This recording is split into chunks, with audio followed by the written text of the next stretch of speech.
Hello दोस्तों, मैं नामिका सिंह स्वागत करती हूँ आप सबका आपके यूट्यूब चैनल नॉलेज कॉर्नर में। फ्रेंड्स, टीजीटी की इस क्लास में आप सब लोगों का बहुत स्वागत है। मुझे पता है आप लोगों के बीच में कुछ क्लासेस डिस्टर्बेंस रही, लेकिन फिर भी आप लोगों ने हमारा साथ नहीं छोड़ा, उसके लिए आप लोग को बहुत बहुत धन्यवाद। तबीयत बहुत ज़्यादा ख़राब थी, उसके लिए मैं क्षमा प्रार्थी हूँ। आज जो हमारा टॉपिक है वो है पैलियो बॉटनी यानी जीवाश्म विज्ञान। जीवाश्म विज्ञान में टोटल 34 क्वेश्चन है, जिसको आज हम एक ही वीडियो में कवर करेंगे। अगर आप यूपी टेट की तैयारी कर रहे हैं और यूपी टेट का एग्ज़ाम देने जा रहे हैं तो हमारे इसी चैनल पे यूपी टेट के बहुत अच्छे क्लासेस प्रोवाइड करवाए जा रहे हैं, आप उन्हें भी ज़रूर देखें। साथ ही साथ अपने दोस्तों, रिश्तेदारों और साथ ही सहयोगियों सबके पास ये वीडियो, ये क्लासेस, ये चैनल ज़रूर शेयर करें, क्योंकि ये आपका अपना परिवार है। ठीक है। और अगर आपको किसी चीज़ की रिकमेंडेशन है, कोई क्लास एक्स्ट्रा चाहते हैं, कोई एक्स्ट्रा सब्जेक्ट पढ़ना चाहते हैं, कोई अदर बुक पढ़ना चाहते हैं, तो उसका भी हमें ज़रूर बताइएगा। हम आपको वो प्रोवाइड करवाने के लिए पूरी कोशिश करेंगे, यूपी टेट के लिए या फिर किसी अदर एग्जाम के लिए।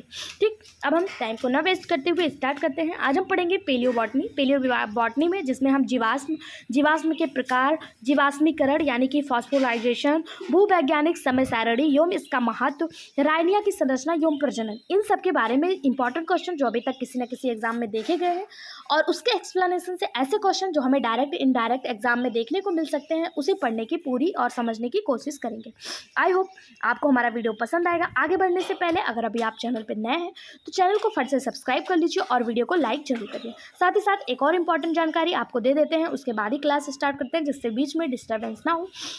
इसी चैनल पे, इसी वीडियो के नीचे आपको टेलीग्राम चैनल का लिंक मिल जाएगा, आपको उसको ज्वाइन कर लेना है। वहाँ पे आपको कोई भी अपडेट, कोई भी नोटिफिकेशन, कोई भी एग्ज़ाम रिलेटेड जानकारी आती है तो तत्काल प्रभाव से प्रोवाइड करवा दिया जाता है।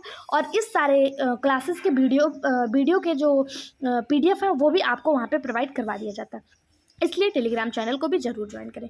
स्टार्ट करते हैं आज का पहला क्वेश्चन आपको हिंदी और इंग्लिश दोनों लैंग्वेज में मिलेंगे। आप किसी भी स्ट्रीम से हैं तो ये वीडियो आपके लिए हेल्पफुल रहेगा। क्वेश्चन है, in which geological period did the flowering plants come into existence? किस भूवैज्ञानिक अवधि में पुष्पीय पादप अस्तित्व में आए? डेवोनियन, पर्मियन, क्रेस्टेशियन या फिर कार्बोनीफेरस? किसमें जो है, जो पुष्पीय पौधे हैं, फ्लावरिंग प्लांट हैं, जिसमें फ्लावर आता है, जैसे अभी हम लोगों ने इसके पहले पढ़ा था जिम्नोस्पर्म। जिम्नोस्पर्म में हमने देखा था कि वो फ्लावरिंग प्लांट नहीं था, नॉन फ्लावरिंग प्लांट था और उसके बीज जो थे वो भी नेकेड थे। लेकिन यहाँ पे पूछा जा रहा है फ्लावरिंग प्लांट जो है वो किस काल में जो है अस्तित्व में आए, यानी कब जो है फ्लावरिंग प्लांट उगने शुरू हो गए थे। कब ऐसा सब टाइम आया कि जब फ्लावर में, जब आप सभी को पता है स्टार्टिंग में पहले आप लोगों ने देखा एल्गी, जो बहुत छोटे पौधे थे जिनमें केवल रूट स्टेम में आप डिवाइड नहीं कर सकते थे। फिर ब्रायोफाइटा आया जो जल और स्थल दोनों पे रह सकता था। फिर टेरिडोफाइटा आया। फिर आपने देखा कि जिम्नोस्पर्म आया। फिर एंजियोस्पर्म। एंजियोस्पर्म को ही फ्लावरिंग प्लांट कहा जाता है और उसी के बारे में पूछा जा रहा है। तो इसका सही जवाब हो जाएगा ऑप्शन सी, क्रेस्टेशियन। क्रेस्टेशियन काल में जो मीसोजोइक युग का एक भाग था, वहाँ पे आपको एंजियोस्पर्म यानी पुष्पीय पादप यानी कि फ्लावरिंग प्लांट देखने को मिले थे। ऑप्शन सी इसका बिल्कुल सही जवाब हो जाएगा। अगला क्वेश्चन है, the origin and diversification of angiosperm was during which geological period? किस भूवैज्ञानिक कल्प में आवृत्त बीजियों का उद्भव एवं विविधता घटित हुई? तो अभी हम लोगों ने देखा किस काल में था, तो ये था आपका क्रेस्टेशियन काल में। क्रेस्टेशियन काल क्या है, तो ये मीसोजोइक युग का एक भाग है और यहीं पे जो है आवृत्त बीजी पौधे यानी एंजियोस्पर्म जो है वो देखने को मिले थे। ऑप्शन सी इसका बिल्कुल सही जवाब। अगला question, in which geological era gymnosperm were present in the form of dominant vegetation? अब देखिए यहाँ पे आपको एंजियोस्पर्म ने जिम्नोस्पर्म के बारे में पूछा है कि अनरावृत्त बीजी किस भूगर्भिक एरा में प्रभावी वनस्पति के रूप में उपस्थित हुए? अभी हम लोगों ने देखा एंजियोस्पर्म जो पुष्पीय पौधे थे। अब यहाँ पे आपको जिम्नोस्पर्म यानी कि अपुष्पीय पौधों के बारे में पूछा है कि ये किस काल में उगे थे। तो ये भी मीसोजोइक एज में ही उगे थे। ठीक है, ये भी मीसोजोइक एज में आए थे। इसका सही जवाब ऑप्शन ए हो जाएगा। मीसोजोइक एज को 3 भागों में बांटा गया था, एक ट्रायसिक, जुरासिक और क्रेस्टेशियस। तो एंजियोस्पर्म जो थे वो क्रेस्टेशियस में आए थे और जो ये थे आपके जिम्नोस्पर्म थे ये आपके जो है मीसोजोइक के ट्रायसिक और जुरासिक एज में इनका उद्भव, इनका विकास हुआ था। ऑप्शन ए इसका बिल्कुल सही जवाब हो जाएगा। अगला क्वेश्चन है, इन which type of fossil both the external as well as internal structure are preserved? किस प्रकार के जीवाश्म में बाह्य एवं आंतरिक दोनों संरचना परिरक्षित होते हैं? पेट्रिफिकेशन, स्यूडोफॉसिल्स, कंप्रेशन या फिर इनक्रेस्टेशन। किसमें जो है आपको किस प्रकार के जीवाश्म में बाह्य यानी कि एक्सटर्नल और इंटरनल दोनों प्रकार के स्ट्रक्चर जो है प्रिजर्व्ड होते यानी परिरक्षित होते दिखते हैं। इसका जो सही जवाब हो जाएगा वो हो जाएगा ऑप्शन ए, पेट्रिफिकेशन। क्या हो जाएगा? पेट्रिफिकेशन। जब कोई जीव पेट्रिफिकेशन से गुजरता है तो उसकी जो मूल संरचना होती है वो धीरे धीरे खनिज में चेंज हो जाती है, खनिजों में बदल जाती है, या जब तक वह पूरी तरह से पत्थर ना बन जाए। ठीक है, कई जीवाश्म पेट्रिफिकेशन का परिणाम है। आप लोगों ने पेट्रिफिकेशन नाम से सुना होगा कि जो हम लोग ऑयल प्राप्त करते हैं, पेट्रोल डीजल वगैरह, वो कहाँ से प्राप्त होता है? जीवाश्मों से। तो किस प्रोसेस के द्वारा? इसी पेट्रिफिकेशन के द्वारा। अगर कोई जीव है जब तक वो पत्थर में ना चेंज हो जाए, अगर वो पत्थर में नहीं चेंज हुआ है तो उसका जो है धीरे धीरे उसकी मूल संरचना जो है वो विघटित होती रहती है और पेट्रिफिकेशन की प्रक्रिया होती रहती है। ठीक, इसका सही जवाब ऑप्शन ए हो जाएगा। अगला क्वेश्चन है, amber is fossilised from of. Amber जीवाश्म रूप है किसका? पेट्रिफाइड पादप अंग, लीफ कोल का, रेजिन स्राव के ठोस रूप का, या फिर स्यूडो फॉसिल का। अंबर क्या है? अंबर एक प्रकार का जीवाश्म है, लेकिन किसका जीवाश्म है? इसका जो सही जवाब हो जाएगा वो हो जाएगा ऑप्शन सी। ऑप्शन सी यानी हार्डनेस रेजिन सिक्रेशन, रेजिन सराव के ठोस रूप का। किसका है? एम्बर किसका जीवाश्म रूप है? तो रेजिन सराव के ठोस रूप का जीवाश्म एम्बर है। यह जीवाश्म एक वृक्षरॉल है। वृक्षरॉल यानी पौधे से निकलने वाला जो चिपचिपा पदार्थ होता है, जिसे इसके रंग और प्राकृतिक सुंदरता के लिए महत्व दिया जाता है। एम्बर का प्रयोग अगर पूछा जाए किस चीज़ में होता है, तो एम्बर का जो प्रयोग है वो सजावटी वस्तुएं, गहने मतलब जैसे आप लोगों ने मोतियों की माला देखा होगा, सिगरेट होल्डर देखा होगा, माउथ वाश होता है जो, वो सब बनाने के लिए, मतलब सजावटी चीज़ों को बनाने के लिए एम्बर का यूज किया जाता है। और इसका जो यूज़ है ये चिकित्सा में यानी मेडिकल के क्षेत्र में भी होता है।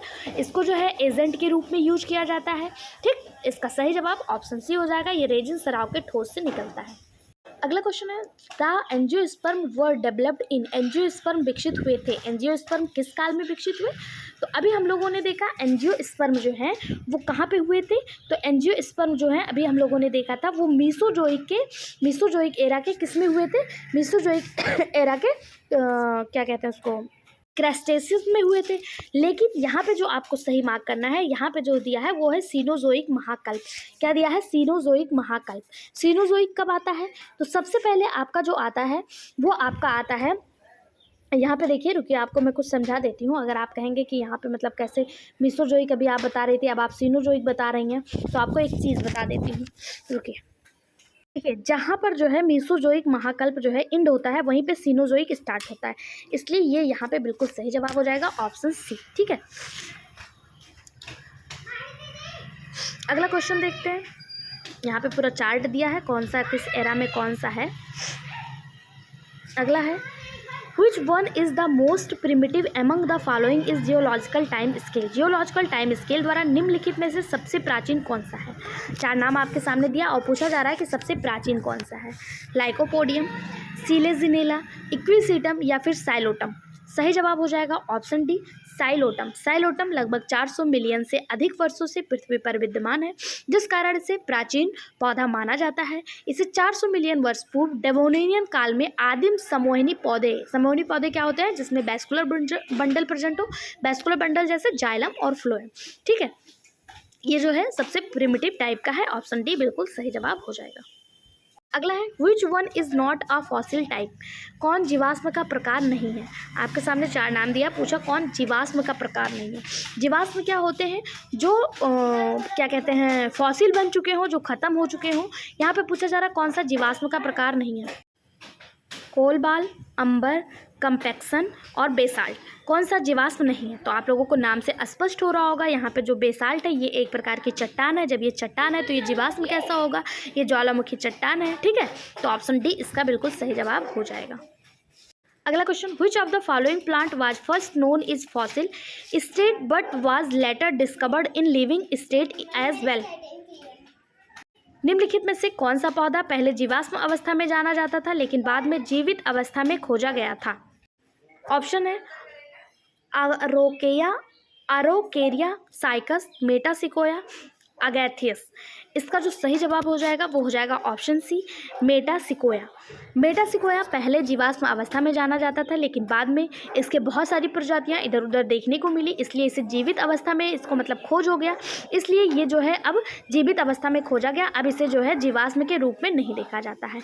मेटासिकोया है क्या? तो मेटासिकोया एक जिम्नोस्पर्म है। इसे डॉन रेडवुड के नाम से भी जाना जाता है। ऑप्शन सी इसका बिल्कुल सही जवाब हो जाएगा। अगला question, which of the following is considered as a living fossil. निम्नलिखित में से कौन सा जीवित जीवाश्म है? जीवित जीवाश्म का मतलब क्या होता है? जीवित जीवाश्म में वो पौधे आते हैं जो पृथ्वी पर मौजूद हैं, लेकिन उनकी बहुत कम प्रजातियां, बहुत कम पौधे जो हैं पृथ्वी पर देखने को मिलते हैं। वो पौधे किसी स्पेसिफिक क्षेत्र, स्पेसिफिक एरिया में ही देखने को मिलते हैं, पूरी पृथ्वी पर नहीं पाए जाते। उन्हें जीवित जीवाश्म कहा जाता है। ऑप्शन आपके सामने है, अरोकेरिया, सेड्रस, क्रिप्टोमेरिया या फिर मेटासिकोया। तो अभी हम लोगों ने देखा मेटासिकोया, जिसे लाल लकड़ी या फिर डॉन रेडवुड कहते हैं। ऑप्शन डी इसका बिल्कुल सही जवाब हो जाएगा। यह तेजी से बढ़ने वाला एक पर्णपाती वृक्ष है और ये जो है किस फाइलम से बिलोंग करता है? तो ये जो है किसके अंतर्गत आता है? अभी हमने आपको बताया था। आप बताइए, जिम्नोस्पर्म, एंजियोस्पर्म क्या है? तो ये एक प्रकार का जिम्नोस्पर्म है, ठीक है। इसे रेडवुड भी कहा जाता है। और ये पाया कहाँ जाता है? तो ये उत्तरी गोलार्ध के क्षेत्रों में पाया जाता है। ऑप्शन डी इसका बिल्कुल सही जवाब हो जाएगा। नेक्स्ट क्वेश्चन है, which one of the following plant group dominant on earth during Jurassic period. Jurassic काल के दौरान निम्नलिखित में से कौन सा पादप समूह पृथ्वी पर प्रभावित था?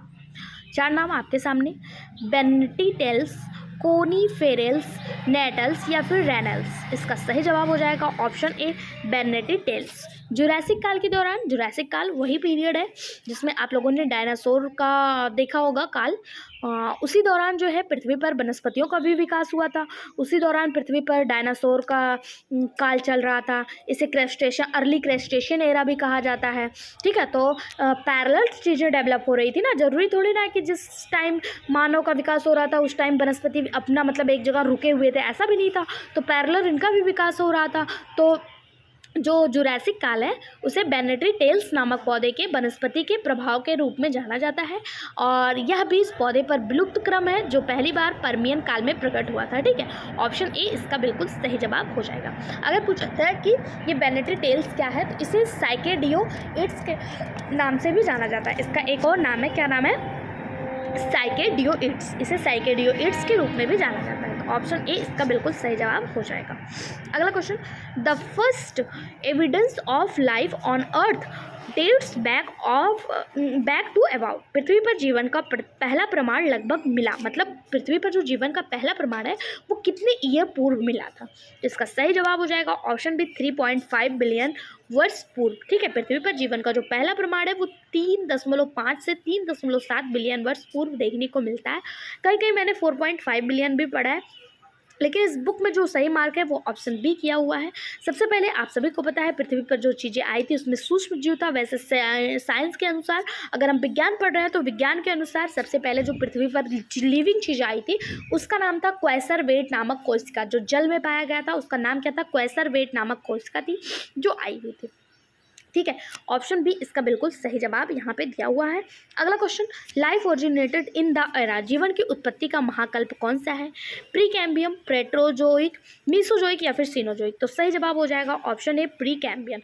प्रीकैम्बियन वर्तमान फेनेरोजोइक युग से पहले स्थापित पृथ्वी के इतिहास का सबसे प्रारंभिक हिस्सा है और जीवन की उत्पत्ति का महाकल्प यहीं से माना जाता है। ऑप्शन ए इसका बिल्कुल सही और सटीक जवाब हो जाएगा।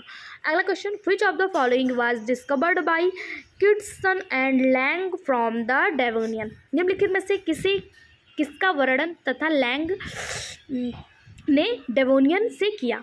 चार ऑप्शन आपके सामने, राइनिया, लेपिडोडेंड्रॉन, लेपिडोकार्पन या उपयुक्त में से कोई नहीं। तो इसका सही जवाब हो जाएगा option A, Rhynia. Rhynia major और राइनिया एक राइनिया मेजर है और एक राइनिया गैवेनोघाउ का वर्णन जो है वो किट्सन और लैंग ने डेवोनियन युग में किया था। ये जो पौधे हैं इन पौधों को प्राचीन समोनी पौधे कहा जाता है। राइनिया है क्या? तो राइनिया एक जीवित जीवाश्म है और यह टेरिडोफाइटा से संबंधित है। किससे संबंधित है? टेरिडोफाइटा से। अगर पूछा जाए इसका काल कौन सा है, इसका काल साइलूरियन और डेवोनियन इसके काल माने जाते हैं। ऑप्शन ए इसका बिल्कुल सही जवाब हो जाएगा।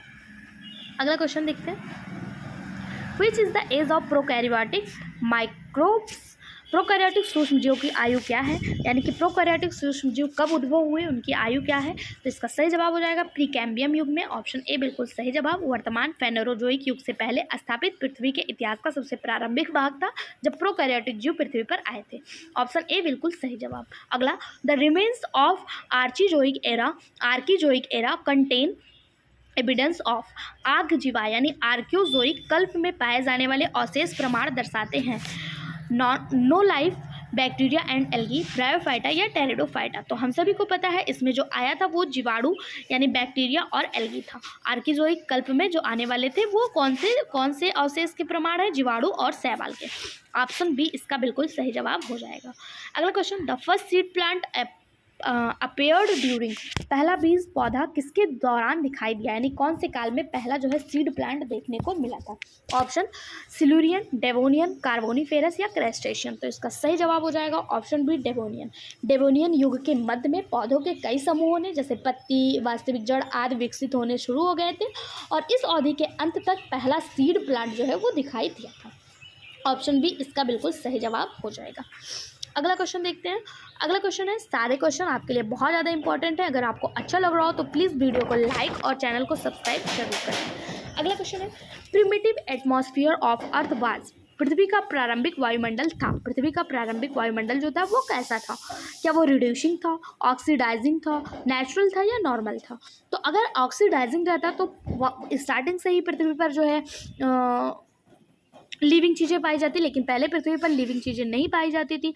नॉर्मल भी नहीं था, न्यूट्रल भी नहीं था, कैसा था, रिड्यूसिंग था। कैसा था, रिड्यूसिंग था, मतलब बिना ऑक्सीजन वाला था। ऑप्शन ए इसका बिल्कुल सही जवाब हो जाएगा। आपको पता है किसी भी चीज़ से ऑक्सीजन को निकालना ही रिडक्शन कहलाता है, तो इसमें ऑक्सीजन नहीं था। ऑप्शन ए इसका बिल्कुल सही जवाब हो जाएगा। बाद में इसमें कार्बन, हाइड्रोजन, नाइट्रोजन, ऑक्सीजन ये सभी मिलके अमीनो अम्ल का निर्माण करते हैं, ठीक है। लेकिन स्टार्टिंग में ऐसा कुछ नहीं था। स्टार्टिंग में क्या था, जलवाष्प था यानी वाटर वेपर था, कार्बन मोनोऑक्साइड था, कार्बन डाइऑक्साइड था, ये सब था, हाइड्रोजन था, ये सब था, लेकिन ऑक्सीजन नहीं था। अगला क्वेश्चन है, flowering herbaceous plant dominate the earth during, फूलों के शाकीय पौधे का इस दौरान पृथ्वी पर प्रभाव रहा, मतलब जो हर्बिशियस प्लांट थे, जो शाकीय पौधे थे, वो किस दौरान पृथ्वी पर सबसे ज़्यादा विकसित हुए, होलोशीन, पैलियोशीन, मियोशीन या इयोशीन। इसका सही जवाब हो जाएगा ऑप्शन बी पैलियोशीन। पैलियोशीन युग का जो प्रारंभ है वो 51 लाख वर्ष पूर्व और इसकी जो अवधि है वो 31 लाख वर्ष पूर्व थी। इस समय जलवायु ठंडी रहती थी और ठंड के कारण घने जंगल नष्ट हो जाते थे। काष्ठीय पौधों के स्थान पर जो हर्बिशियस प्लांट थे वो उगते थे और एक बीजपत्रीय पौधे जो थे वो ज़्यादा पाए जाते थे, क्योंकि वातावरण बहुत ठंडा होने के कारण अदर पौधे सर्वाइव नहीं कर पाते थे। तो ऑप्शन बी इसका बिल्कुल सही जवाब हो जाएगा। अगला, which of the following principle are applicable in the process of fossilisation, जीवाश्म निर्माण की प्रक्रिया में निम्नलिखित में से कौन से सिद्धांत लागू होते हैं। कौन से होते हैं, replacement theory, fertilization theory, infiltration theory, both या नन। तो जीवाश्म निर्माण की प्रक्रिया में आपको दोनों लागू करना पड़ेगा, प्रतिस्थापन भी होता रहे और इनफिल्ट्रेशन भी होता रहे। ऑप्शन सी इसका बिल्कुल सही जवाब हो जाएगा। इसमें दोनों थ्योरी जो है वो लागू होते हैं, ठीक है। रिप्लेसमेंट सिद्धांत क्या है, तो रिप्लेसमेंट सिद्धांत जो है इसके अनुसार मृदा में यानी मिट्टी विलयन में खनिजों के अणुओं द्वारा पौधों के मूल पदार्थों के अणुओं के स्थान पर एक एक करके जीवाश्मीकरण करते हैं। और इनफिल्ट्रेशन सिद्धांत के अनुसार क्या होता है, तो कोशिका वृद्धि के मध्य से खनिजों के इनफिल्ट्रेशन और प्रेसिपिटेशन के परिणाम स्वरूप जीवाश्मीकरण होता है। यही दोनों का अंतर है और इसी से दोनों से ही जीवाश्म निर्माण होता है। ऑप्शन सी इसका बिल्कुल सही जवाब हो जाएगा। अगला, which is the best site in India is study fossil flora, जीवाश्म वनस्पति का अध्ययन करने के लिए भारत का सबसे अच्छा स्थल कौन सा है, अरावली, शिवालिक, विंध्याचल या राजमहल, जीवाश्म विज्ञान का अध्ययन करने के लिए। तो आप सभी को पता है हमारे पृथ्वी पर, हमारे भारत में जो सबसे पुराना पर्वत है वो अरावली पर्वत है, इसे ओल्ड पर्वत के नाम से भी जाना जाता है। और जीवाश्म का हम अध्ययन कहाँ करेंगे, जो सबसे पुरानी जगह होगी जहाँ पे जीवाश्म मौजूद होंगे। तो ऑप्शन ए इसका बिल्कुल सही जवाब हो जाएगा। अगला, a fossil where no organic material of the organism is present is called, वह जीवाश्म जिसमें जीव का कोई कार्बनिक पदार्थ मौजूद नहीं हो क्या कहलाता है, कास्ट, पेट्रिफिकेशन, कंप्रेशन या फिर इम्प्रेशन। इसका सही जवाब हो जाएगा ऑप्शन बी पेट्रिफिकेशन। ठीक है। पेट्रीफाइड जीवाश्म जो हैं ये जंतु के शरीर के सड़े हुए भागों से बनते हैं।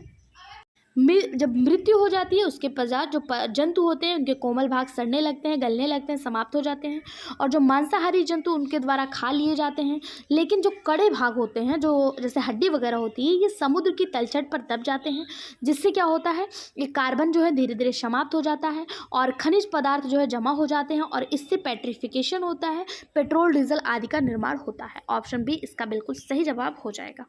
अगला question, in which of the following rocks the earliest vascular plant have been discovered. निम्नलिखित में से किस चट्टान में पुरातन समूहनीय पौधे देखने को मिले? अर्ली कैम्बियम, अर्ली डेवोनियन, मध्य क्रेस्टेशियन या फिर सिल्यूरियन। सही जवाब हो जाएगा ऑप्शन बी, ऑप्शन डी यानी कि सिल्यूरियन। सिल्यूरियन काल के चट्टानों में पुरातन समूहनीय पौधे यानी अर्लियर वेस्कुलर बंडल की खोज हुई थी। इस काल में जीवों का समुद्र से स्थल पर पदार्पण हुआ, यानी कि वो समुद्र से स्थल की तरफ आए थे। रीढ़ वाले जीव यानी जिसमें बैकबोन पाए गए उन जीवों का विकास हुआ, जैसे मछली और मेढक। ऑप्शन डी इसका बिल्कुल सही जवाब हो जाएगा। अगला, fossilisation is also known by the name. जीवाश्मीकरण का दूसरा नाम क्या है? तो जीवाश्मीकरण को और किस नाम से जानते हैं? एक्लेमेटाइजेशन, पास्चुराइजेशन, प्रिजर्वेशन या फिर टिंडलाइजेशन। तो सही जवाब हो जाएगा ऑप्शन सी, प्रिजर्वेशन। जीवाश्मीकरण का दूसरा नाम प्रिजर्वेशन है।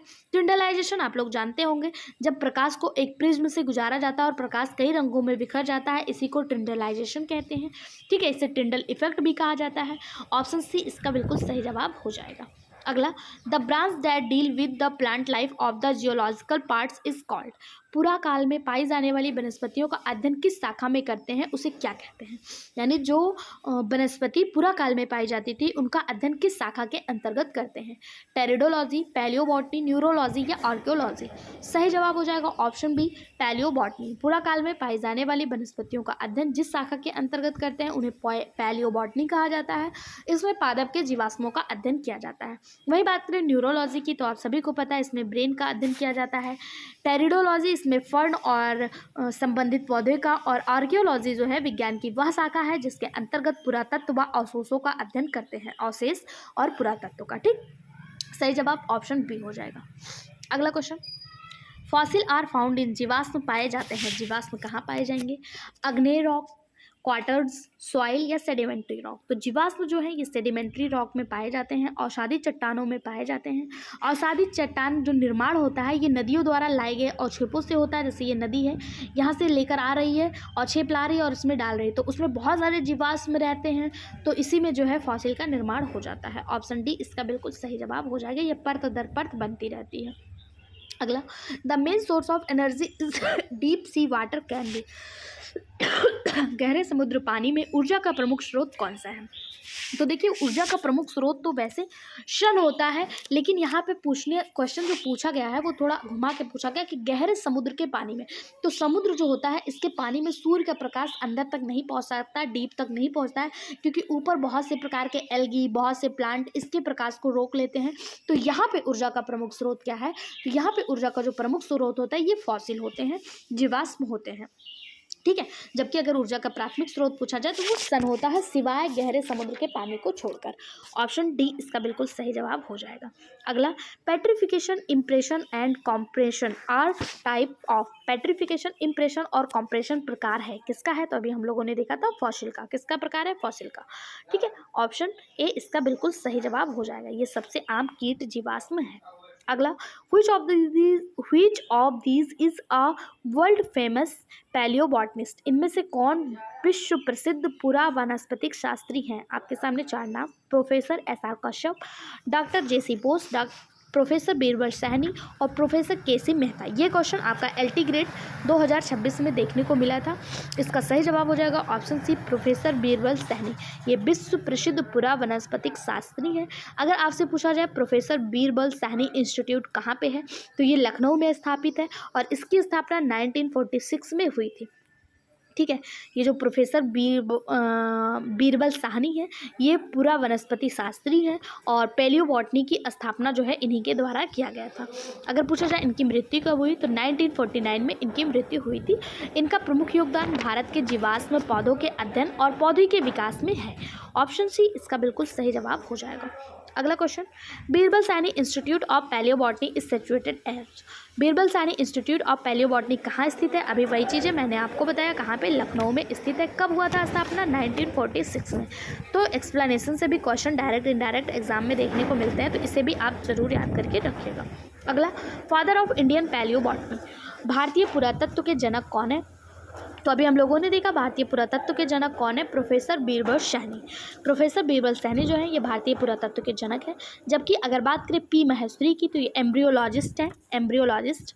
और के सी मेहता ये प्लांट पैथोलॉजी के फादर माने जाते हैं। और एस आप कश्यप जो है ये ब्रायोलॉजिस्ट हैं, ठीक है, ब्रायोलॉजिस्ट।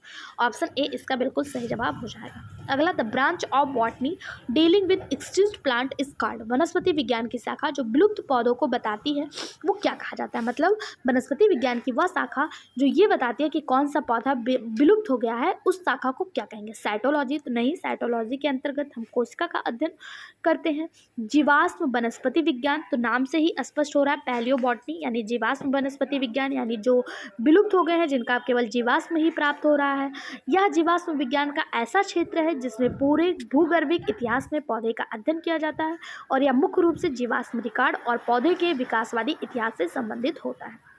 मॉर्फोलॉजी के अंतर्गत आकृति का अध्ययन किया जाता है और इकोलॉजी के अंतर्गत हमारे चारों तरफ पाई जाने वाली पारिस्थितिकी का अध्ययन किया जाता है। अब आपके लिए मेरा एक होमवर्क है, फादर ऑफ इकोलॉजी किसे कहा जाता है? इकोलॉजी और इकोसिस्टम दोनों के फादर अलग अलग हैं, आपको कंफ्यूज नहीं होना है। मैं आपसे पूछ रही हूँ फादर ऑफ इकोलॉजी कौन है? होमवर्क क्वेश्चन है, इसका जवाब आप लोग कमेंट बॉक्स में जरूर दीजिएगा। अगला क्वेश्चन देखते हैं, the largest herbarium is in India is, भारत का महत्तम पादापालय है, मतलब हर्बेरियम भारत का सबसे लार्जेस्ट हर्बेरियम भारत का कहाँ पर है? ऑप्शन है मतलब कौन सा है? Central national herbarium Harvard, forest research institute herbarium Dehradun, national botanical research institute herbarium Lucknow या बटलर हर्बेरियम मुंबई। कौन सा भारत का सबसे लार्जेस्ट हर्बेरियम है? इसका जो सही जवाब हो जाएगा वो हो जाएगा ऑप्शन ए, central national herbarium Harvard. Harvard यानी कोलकाता। इसमें न केवल भारत से बल्कि दुनिया के विभिन्न हिस्सों से प्राप्त किए गए हर्बेरियम का संग्रह है तथा इसके अलग अलग 12,000 नमूने, कितने 12,000 स्पेसिमेन जो हैं इसमें रखे गए हैं।